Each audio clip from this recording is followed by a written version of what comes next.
ఏమనుకుంటున్నారో వింటే బాగుంటుంది, వాళ్ళు కూడా వింటున్నారనే ఆశిస్తున్నాం. మీరు చెప్పినటువంటి పెద్దలు గద్దలు మీరు ఏ రకంగా అనుకుంటున్నారనేటటువంటి.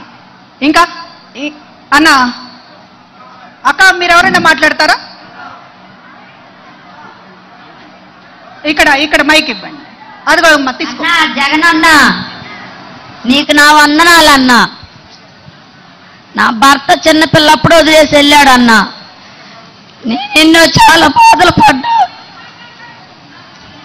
నువ్వు అమ్మఒడేసిన దాంతో నా కూతురు చదివించుకుంటున్నానన్నా. నాకు కూడా పింఛన్ వస్తుందన్నా, ఒంటరి మహిళా పింఛన అన్నా. ఎప్పుడైనా నీ జన్మ మేము మర్చిపోలేమన్నా.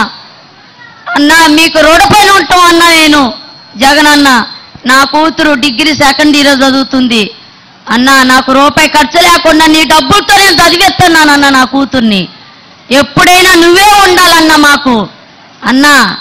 నీ సొమ్ముకు మేము రుణపడి ఉన్నామన్నా. ఎప్పుడైనా నా జగనన్న, నా అన్న, నా పెద్దన్న నువ్వేనన్నా. జై జగనన్న. థ్యాంక్ యూ తల్లి.